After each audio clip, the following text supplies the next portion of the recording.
Olá, muito boa noite, bem-vindo novamente ao lateral esquerdo. Temos connosco o Filipe Martins e, como sempre, habitualmente, Pedro Boças. O Pedro, que este fim de semana foi à Inglaterra ver a Taça da Inglaterra, não foi, Pedro? Sim, uma experiência incrível. Nunca tinha, para te ser honesto, já vi muitos jogos e em vários países, mas nunca tinha estado num jogo com aquele ambiente e com aquela paixão. Desde logo o facto de teres metade do estádio vermelho, a outra metade azul, que é algo que tu nunca encontras cá em Portugal, não é? Porque só há adeptos de quase 3 clubes e, portanto, estão sempre em maioria. Só aquilo tem um quando há impacto uma final da tremendo. Taça de Portugal, contou um dos grandes. Sim, é a exceção, mas o estádio, ainda que o Jamor seja mítico e que me diga muito, não tem nada a ver o Wembley com o estádio do Jamor, não só a dimensão, mas tudo mais. Se me perguntas por aspectos táticos do jogo, confesso-te que, com grande prazer meu, assisti ao jogo sem ter olhos de ver, mas apenas A ver a bola. a ver a bola, a desfrutar daquilo. Isso Se nem me parece perguntares teu, o isso sistema nem parece teu. se me perguntares, eu nem o sistema tático sei dizer do que as equipas apresentaram em campo. Estava lá quase como eles, igual a eles, a desfrutar ao máximo daquele ambiente, e às tantas eu próprio já estava a pensar, mete bola na área que é para a malta se levantar toda a ver o que é que isto dá. Portanto, foi uma experiência única e que percebo perfeitamente que a forma como contagia e como às vezes os próprios jogadores ficam contagiados com aquele ambiente todo. É uma coisa incrível, mas como te disse, estive lá só mesmo para ver a bola e não para ver futebol. Não te consigo fazer radiografia nenhuma daquele jogo, apenas que quem tiver a oportunidade algum dia ver um jogo naquele estádio, ainda para mais o jogo que foi, é uma coisa absolutamente incrível e é uma experiência que vou guardar para a vida. Não ganhou a equipa que eu queria que ganhasse, mas eu estava lá também, era para me divertir. E eu vou-te perguntar, e em termos de organização, de segurança, o que é que sentiste diferente aqui em Portugal? Aquilo não tem nada a ver. É um ambiente absolutamente maravilhoso, onde tu entras e sais misturado. Os adeptos estão misturados. Ali não há os do Chelsea, têm o cordão e vão por aqui. Não, anda toda a gente junta. Saiu, no final do jogo, por acaso, os adeptos do Manchester saíram um bocadinho. Saíram quando terminou o jogo e não se cruzaram tantos. A equipa que Mas perde. é uma coisa incrível. E no estádio não há uma única pessoa a fazer confusão. É absolutamente incrível. E houve. Se alguém na bancada se lembrar de ter qualquer atitude menos correta, eles vão lá, põem a pessoa fora do Saca uma estádio. pessoa, Sim. entre aspas. Pá, não tem nada a ver. Tu sabes, é aquele ambiente do... Tu cá em Portugal estás muito preocupado só com o ganhar e com o perder. Mesmo o próprio adepto, e se está a ganhar, os meus jogadores são os melhores do mundo e o meu treinador é o melhor do mundo. Se estou a perder, o meu treinador não percebe nada disto e os nossos jogadores são os toscos. E ali não, o ganhar ou perder faz parte, é uma coisa normal. Porque para um ganhar há sempre outro que perde. E eles encaram isto com muito mais naturalidade. E eu estava junto aos adeptos da equipa que perdeu, pá, e não vês ali eles com aquelas críticas negativas para com qualquer jogador, para com o treinador. Não, é futebol, faz parte. Pá, perdemos, eles tiveram mérito. Da próxima vez pode ser que sejamos nós superiores e consigamos ganhar. Pá, gente muito mais civilizada para o desporto do que aquilo que somos cá em Portugal. Lá está, Em eles qualquer vão ver clube. um espetáculo. Sim, E aqui sim. em Portugal, por vezes, as pessoas vão mais para... Se vê quem ganha. Para ver quem ganha, sim. Independentemente de haver ali pessoas dos dois clubes, eles estão lá para ver o futebol. E quando acaba o jogo e saem, quem venceu vem muito feliz, mas quem perdeu não vem com vontade de partir coisas, né? É futebol, é um desporto, não há aqui... E depois vais pensar, e é onde movimenta mais dinheiro e onde se calhar até podia proporcionar mais esses sentimentos de frustração, e não, é o contrário. Isso também tem a ver com razões históricas, que o governo inglês teve que intervir no futebol e a própria UEFA teve que intervir no futebol em Inglaterra. Passaram do 8 para o 80. Até chegar a esta posição em que não existe absolutamente nenhum foco de violência, e por mais que aconteça, os focos de violência acontecem sempre quando as equipas inglesas ou a própria seleção se deslocam ao estrangeiro. E o que eu acho fascinante é que, independentemente de não haver confrontos nem distúrbios e estar toda a gente muito civilizada, não há menos paixão do que em qualquer outro lado. Pelo contrário, eu fiquei absolutamente estarrecido com aquele ambiente. Qualquer pontapé de canto, qualquer livre, epá, aquilo é quase como se fosse um penalti. Levanta-se tudo, vai ser agora, vai ser agora. É uma coisa incrível. Bem, voltemos então ao nosso país e a falar sobre a nossa Taça de Portugal. Pedro, de que modo é que viste a nossa Taça de Portugal depois desta semana toda atribulada, principalmente em termos emocionais? O que é que sentiste ou o que é que achas que sentiu os jogadores do Sporting? Não queremos aqui, para o José Mota não nos criticar, não é? Não queremos aqui estar a tirar o foco do Aves, mas falando um bocadinho primeiro no Sporting. Sim, o Jesus acabou na conferência de imprensa por dizer que mais do que tocar na parte tática do jogo, havia ali um lado emocional muito, muito importante e que não devia de ser descurado e que marca a história do jogo. O próprio Jesus fala que aquelas perdidas que o Sporting teve, mais clamorosas, que estiveram um pouco relacionadas com aquilo que os jogadores viveram durante a semana. É óbvio que depois de uma semana sem treinar, eu não sei se não havendo treino, se o Jesus conseguiu e se os jogadores estavam receptivos a receber informação sobre o jogo e se houve uma preparação para o jogo mesmo não treinando. Não sei se houve ou não. Agora, é óbvio que o Sporting, independentemente, na minha opinião, entrava como favorito, independentemente do que aconteceu durante a semana. Agora, não parte na sua máxima força porque não conseguiu preparar o jogo. Provavelmente nem estrategicamente o conseguiu fazer e depois estava a defrontar uma equipa para quem era o jogo da vida deles e, portanto, muito honestamente, se me perguntasse antes do jogo, eu diria que acreditava que o Sporting venceria a mesma.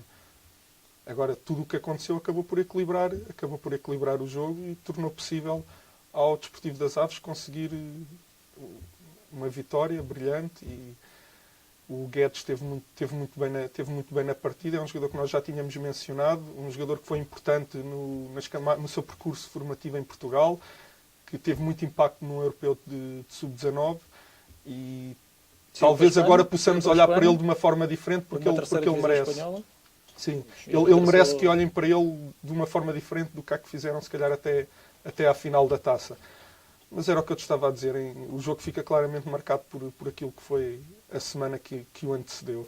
Filipe, como é que olhaste para o modo como o José Mota preparou esta final da Taça de Portugal?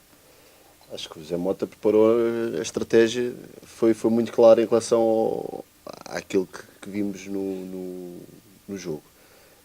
Claramente esperar pelo Sporting, reduzir ao máximo os espaços no meio campo defensivo, depois sair primeiro diretamente no avançado, depois jogando na cobertura do médio e saindo com os dois, com o Júnior Petrolina e com o Hamilton do outro lado, sair rapidamente para a combinação indireta, para tentar explorar as subidas dos laterais do Sporting. Tiveram sempre muita dificuldade, vindo o Guedes buscar a bola no pé, jogando novamente no médio e depois com o Sporting ao projetar os dois laterais ao mesmo tempo, tiveram muita dificuldade, só os dois homens, porque tanto o William foi, não diria um jogador a menos do Sporting, mas teve muito sim, abaixo daquele para quem já vinha de lesão e para sim, quem não treinou durante uma semana. Teve muita dificuldade em parar o primeiro momento, que era a bola em frente ao Guedes. Portanto, aquele espaço do Guedes vir buscar no meio campo, ou sair da zona dos centrais para vir jogar, para depois desmultiplicar para os aulas no espaço vazio dos laterais. Foi muito claro essa estratégia, defender bem e sair no contra-ataque. Depois há a sorte dos momentos do golo e do jogo, que acho que marcou, mas se calhar vamos falar isso. E para falar no golo, Pedro, trouxeste aí a análise ao golo que o Sporting sofreu. Sim, vamos ver. Começar por referir que o lance começa num cruzamento um bocado sem ideia alguma do Acunha. Meteu a bola na área por meter e depois não havia condições nenhumas para o Sporting ser bem sucedido naquele cruzamento. Ele optou por meter a bola na área. O Aves resolve facilmente o lance. E depois eu trago aqui 3 imagens referentes ao lance. A primeira, e era aqui que poderia o Sporting ter resolvido logo a sua transição defensiva, o problema que o Aves criou. Foi a forma como o Ristovski saiu a quem recebeu a bola. O Ristovski tapa-lhe o corredor lateral, encosta por trás. Se tem tapado o corredor central, se vem por este lado, teria desde logo impedido a transição ofensiva do Aves. Portanto, aborda mal o lance, tapa-lhe o corredor lateral e depois, na minha opinião, na dúvida, fazes falta. Okay? Aqui ninguém ia dar cartão amarelo ao Ristovski por parar o jogador. Ele não só aborda mal, tapa mal o caminho, como deixa-o sair dali. A partir do momento em que deixa sair aquele ponto para a saída da transição ofensiva do adversário, o Sporting fica então numa situação de 2 contra 2. Eles estão fora da imagem, saem os 2 jogadores do Aves e estão os 2 centrais do Sporting. Há aqui Mas então... antes disso, desculpa Pedro, está a interromper. Na imagem anterior tens um aspecto muito importante para o momento da transição. É o posicionamento Aqui, do Fábio Coentrão. sim, ele vai para a área. Posicionamento onde, quando perdem, para a área após- para a área, ou seja, os 2 laterais, aquilo que eu estava a falar, os 2 laterais sobem sistematicamente no modelo de jogo do Sporting, a largura é muito dada. Portanto, jogando num 4-4-2, os médios alas procuram muitos espaços interiores para abrir o espaço lateral exterior para os laterais e foi aqui que o Sporting teve E depois muita tens, dificuldade. tens quer o William, quer o Bataglia, estão lado a lado Muito e não está longe, aqui nenhum, muito estão muito longe longe da do... saída para o- Sim. para o contra-ataque. Quer o William, quer o Bataglia não conseguem estar ali no centro do jogo para resolver a situação e depois também o posicionamento deles também não lhes permite regressar a tempo de defender o contra-ataque. Que era isso que eu ia mostrar aqui na segunda imagem. Tens o Bataglia e o William. Está uma situação de 2 para 2 aqui e depois o William é muito, mas mesmo muito mais lento que o jogador do Desportivo das Aves. Nós dizemos muitas vezes que o futebol não é correr, não é a correr que vai jogar bem, mas também sem correr faz diferença e neste caso fez diferença. Porque o que acontece é que o jogador do Aves que sai em transição vai fazer um movimento largo para passar nas costas do portador da bola e mesmo assim chega muito primeiro que o William que vai em linha reta. Já que falámos muito na primeira parte de metodologias, há muita mania dos treinadores hoje em dia, com os novos métodos, de descurarem a velocidade pura sem bola. E eu defendo isso. Eu acho que a velocidade pura sem bola faz muito parte do futebol moderno, principalmente nas transições. Aquilo que temos ali a ver, aquilo é velocidade pura, aquilo não se treina com bola, aquilo treina-se sem bola. Recuperação defensiva e transição ofensiva por parte dos jogadores do Aves. O chegar a uma área contrária, onde tem um espaço de 50, 60 metros, isso para mim é velocidade pura. Isso tem que se treinar sem bola e não com bola. E mostro-te então a diferença. Este é o jogador do Aves que partiu do lado do William, dá a volta à rotunda, mesmo assim, o William que vem em frente chega muito primeiro e provoca aqui uma situação de 3 contra 2 e sobretudo 2 contra 1 no Mathieu. O portador fixa bem o Mathieu, solta a bola nas costas dele e acaba por... Portanto, é uma recuperação defensiva do Sporting que não chega a tempo, nem o William nem o Bataglia. E o Aves, numa situação de 2 contra 2, teve um jogador que foi mais rápido, forçou 3 contra 2, a partir daqui... Central, sim, numa situação de 3 contra 2, em que, como o Filipe referiu bem, os 2 laterais estão subidos. Nem na imagem aparece. Nem na imagem Nem na aparece. imagem O aparece. Coentrão vai à área e o Ristovski encosta e devia ter feito Não, falta. e o- Começa tudo ali. Ele não faz E o falta, que sentimos aqui é que deixa também sair. os 2 médios de cobertura subiram os 2 e não fizeram aquilo que Sim, eles- muitas das vezes os juízes costumam fazer, que é ficar com 3 atrás. Sim, e tiveste ali, nem encostaram na frente para tentar resolver no centro de jogo, nem estavam próximos dos centrais para o contra-ataque. Então, quer o William, quer o Bataglia, não estão bem posicionados e depois nem intervêm no centro de jogo, nem conseguem entrar na situação da defesa do contra-ataque.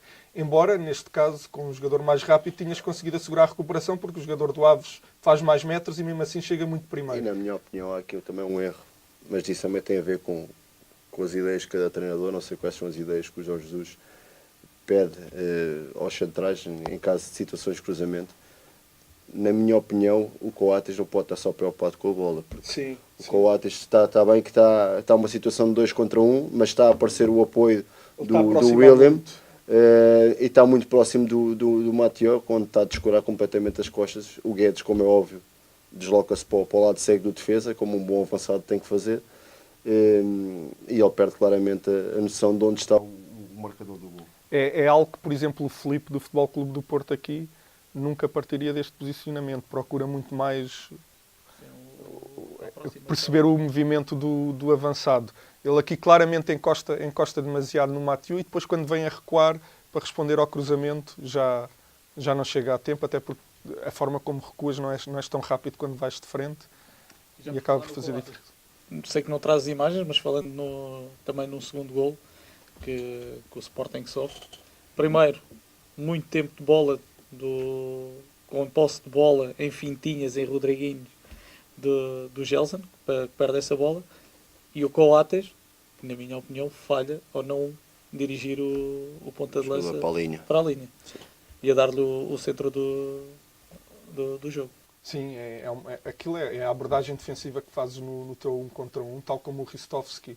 Embora no caso do Ristovski menos notório e menos grave, porque é quase na área adversária, mas abordas mal um lance de 1 contra 1 e depois dás o espaço que não deves dar, depois sujeitas-te a que se o adversário te defina bem, acaba por acontecer o que aconteceu. No caso do primeiro golo, conseguiu sair em transição ofensiva e foi o primeiro desequilíbrio para chegar ao golo. Ali foi o último desequilíbrio para chegar ao golo, mas são ambos com abordagens individuais diferentes. O Sporting tinha resolvido aquele lance. Portanto, há aqui, quando olhas para um lance, tens de pensar não só na parte coletiva, mas depois o coletivo também é feito pelo individual.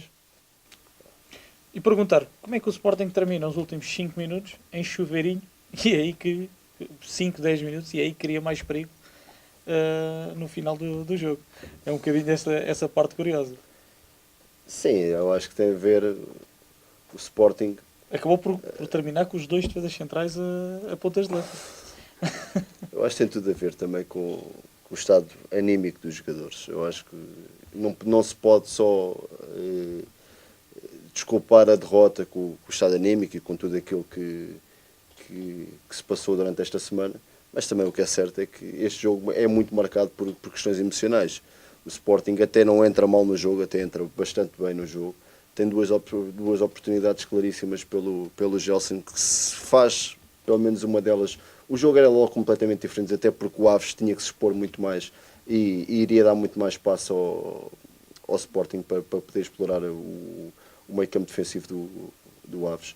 Agora, são questões emocionais que ali fez renascer a esperança o gol do Montero. Agora, o porquê de fazer é o desespero.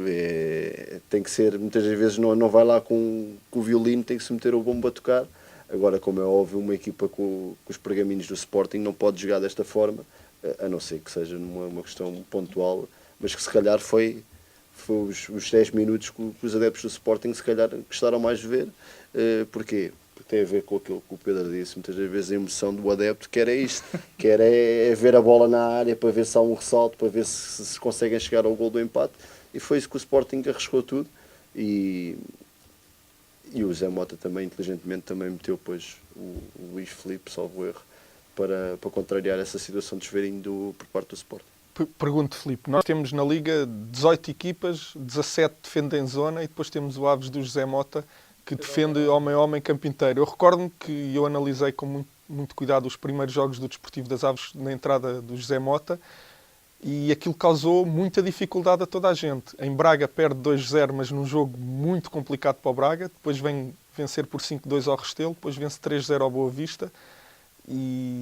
O que eu te ia perguntar é se sentes que o facto de hoje em dia também estar toda a gente habituada a atacar contra equipas que defendem zona, se o Sporting sentiu essa dificuldade de estar, ainda para mais não tendo treinado para contornar um método defensivo diferente, sentes que isso foi um constrangimento para o Sporting ou...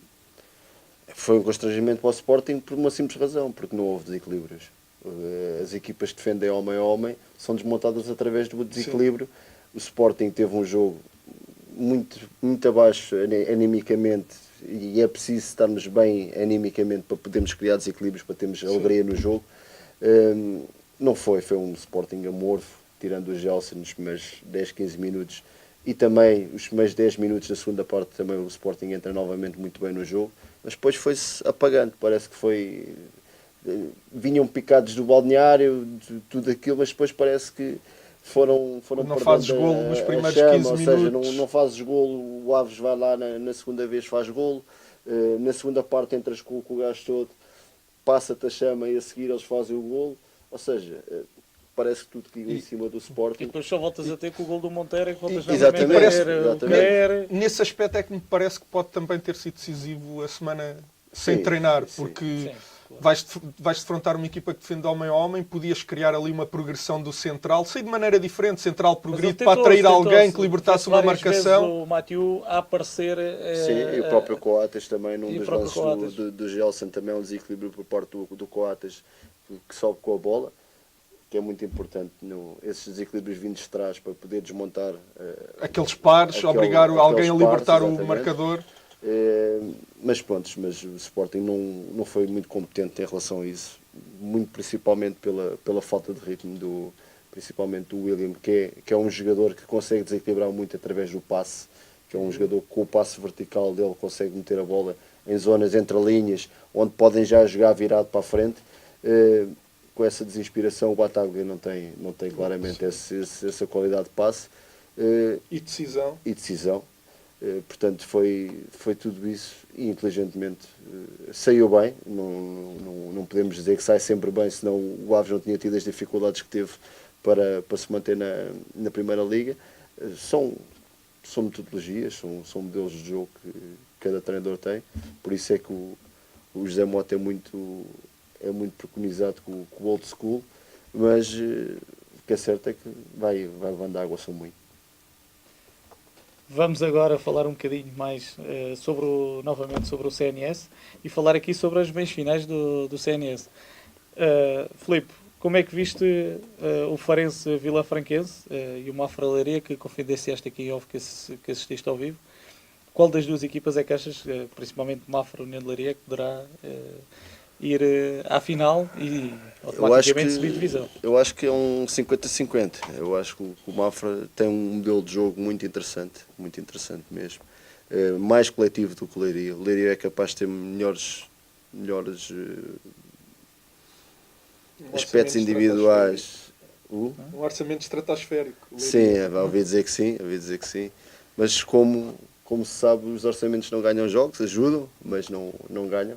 E na minha opinião o Mafra tem todas as condições para discutir o apuramento. E não achas que o campo poderá, ao contrário, poderá trazer benefícios para o Mafra, ao contrário do campo deles, que é um campo muito mais... Eu também fiquei com essa ideia quando fui ver o Mafra com o Vila Verdense. Achei que o Mafra iria ter alguma dificuldade lá em Vila Verde e pelo contrário o Mafra foi lá e ganhou 4-2. Portanto, eu acho que o Mafra é uma equipa muito bem trabalhada. Acho que tem um excelente treinador, o Luís Freire, acho que está a fazer um excelente trabalho no Mafra. Tem bons atletas também, senão também nenhum treinador tem uma varinha mágica de fazer ovos, fazer omeletes sem ovos, mas eu acho que o Mafra pode discutir, mesmo em Leiria, pode discutir a passagem à final e a subida à segunda liga. Já o Farense tem pé e meio, só se forem, não digo muito incompetentes, porque o futebol não tem a ver com incompetência muitas das vezes, tem a ver também com a competência do adversário. Mas eu acho que o Farense vai esperar pelo Mafra ou pela Leiria e na minha opinião está 50-50, está num intervalo de um jogo muito equilibrado. Obrigado por mais este programa e obrigado pela tua presença aqui, que foi uma grande honra para nós. Obrigado pelo convite. Boa noite e muito obrigado por ter assistido ao Lateral Esquerdo. Até à próxima semana. Obrigado.